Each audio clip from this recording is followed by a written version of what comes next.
자, 그리고 이제 안 좋았던 섹터 앞서서도 살짝 얘기를 했었는데 리오프닝 관련주는 이제 2021년에 사실 좋아질 거라고 봤는데 안 좋았잖아요. 이 변이가 다시 터지고 하면서 뭐 위드 코로나도 사실 잘 안 됐고 그렇죠. 안 좋았어요. 항공주, 유통주를 좀 예를 들어볼 수 있을 것 같습니다. 일단 점검부터 해볼게요.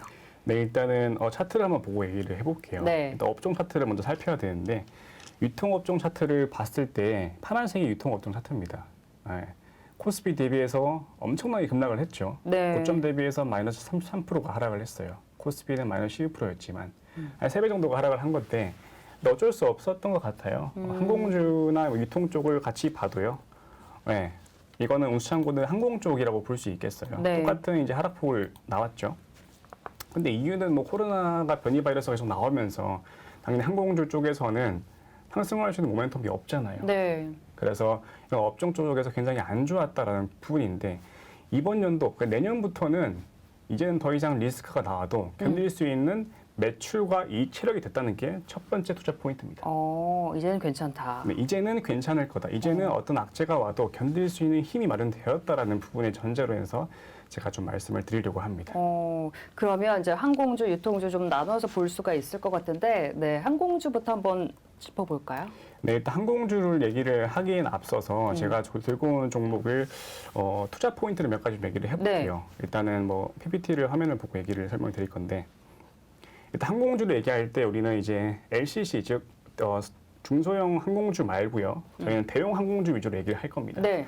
대형 항공주 중심에 이제 매출과 이익이 성장이 컸다는 부분을 설명을 드릴 건데 항공주 생각하면은 항상 그 매출 비중이 차지하는 부분이 바로 국내선, 그다음에 국제선 부분에서의 매출과 이익이 굉장히 컸잖아요. 여객항공. 그렇죠, 여객항공. 근데 지금 그 대한항공 중심으로 보면요.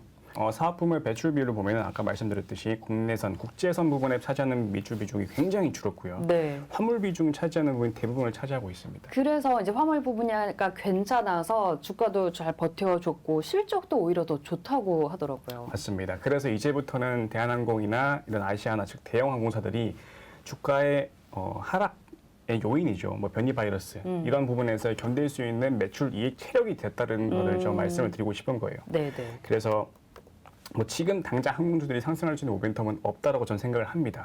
하지만 이제부터는 주가의 바닥을 잡을 수 있는 이익 체력이 됐다고 생각을 하는 게 일단 첫 번째. 네. 화면을 보시면 그 중심의 매출 이익 성장이라는 부분이 첫 번째 부분이고요. 그 다음에 제가 아까 말씀드렸듯이 우리 운수창고 업종의 과도한 하락입니다. 그러니까 아까 다시 차트를 보시게 되면요. 네.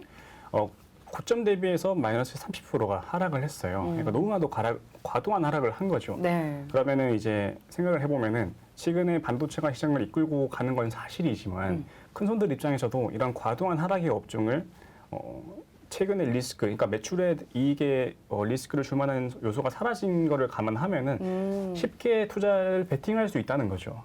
리스크도 크게 네. 없을 뿐더러. 그러니까 그런 큰 손의 입장에서 좀 말씀을 드린 거고요. 네. 다시 돌아가서 그럼 세 번째 재무적 리스크 해소됐다. 이건 방금 얘기 드렸잖아요. 그럼 재무적 리스크를 한번 보고 갈게요. 네. 대한항공의 컨센서스입니다. 2018년으로부터 이제 2023년까지가 나와 있는 부분인데요.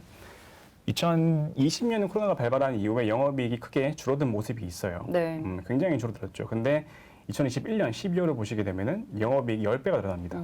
하지만 매출은 크게 오르진 않았죠. 네. 하지만 영업이익이 크게 급증한 이유를 살펴보니까 아까 말씀드렸듯이 이 화물 쪽에서의 매출 비중을 크게 늘린 부분이 이 신의 한 수라는 거죠. 그래서 이제 2022년, 2023년의 컨셉만 보더라도 매출과 이익은 여전합니다. 네. 굳건한 상태로 유지하고 있는 상태죠. 그럼 이거를 봤을 때 과연 대한항공 자체가 어떤 변이 바이러스가 와도 이제 괜찮다. 흔들릴 수 있는 이유가 없다라는 부분이죠. 그래서 그렇군요. 그런 투자 포인트를 좀 말씀을 드리고 싶었고요. 네. 그 다음에 이제 네 번째 부분인데요. 항공 화물 시장의 호황이 지속되고 있는 상황입니다. 예를 들어서 변이 바이러스나 이런 변이 바이러스가 나오면 오히려 호재가 될 수 있겠죠. 그냥 매출 비중의 80%가 차지하는 부분이 화물 부분이었는데 글로벌 병목 현상이 계속 지속이 되고 공급망이 문제가 생겨요. 네. 그럼 화물의 수요는 늘 수밖에 없잖아요. 이제 그런 부분을 봤을 때 이런 호황은 계속 지속이 된다는 그런 여러 가지 시각이 많습니다. 네. 그래서 그렇게 봤을 때도 좀 좋은 부분이 있고요. 그다음에 다섯 번째는 중국 항공사의 규제라고 얘기할 수 있는데요. 네. 내년 1월부터 중국 항공사들, 즉 글로벌 시장에 화물을 주도하는 게 중국인데요. 항공사들의 규제가 생겼어요. 네. 그러니까 여객 그 비행기를 더 이상 화물로 교체하지 말아라는 얘기가 나왔어요. 그러면은 그만큼 화물에서의 이제 그 공급이 줄어든다는 거죠. 네. 그러니까 비행기의 공급이 줄어들다 보니까 그에 맞게 다시 결국에는 화물 운임 지수가 반등한다는 겁니다. 최근엔 크리스마스를 맞이해서 화물 운임 지수가 크게 반등을 했어요. 근데 이거는 이 화물 운임 지수의 특징, 즉 리드 타임이 짧은 부분에서의 크리스마스 직전에 크게 상승을 하는데요. 그 후에는 항상 운임 지수가 하락을 하게 됩니다. 근데 하락하는 요인에서의 다시 상승을 가져갈 수 있는 요인이 바로 중국 항공사의 규제라는 겁니다. 이게 1월부터 나오기 때문에 다시 한번 이 운임 지수의 반등을 가져갈 수 있다. 즉, 이 대한항공의 영업이익을 다시 올릴 수 있다라는 부분이에요. 네. 그렇게 따졌을 때는 대한항공이 더 이상 재무적 리스크는 없다라는 전제가 깔리게 되는 거겠죠. 네네. 자, 그러면 이제 차트를 먼저 보고 말씀을 드리면요. 네. 코로나가 발발한데도 불구하고 상대적으로 잘 버텼습니다. 위에서 박스권을 계속 만들면서 큰 하락폭을 줄여가고 있는 모습을 볼 수 있는데요. 그럼 여기서 이제 찾는 거죠. 더 이상 상승할 수 있는 모멘텀을 찾는 거고요. 뭐가 있을까? 그쵸, 뭐가 있을까를 찾는 거고요. 그 다음에 이 구간은 제가 볼 때는 이제 영업이익과 매출을 따졌을 때 더 이상 하락하지 않는 구간으로 생각하고 있습니다.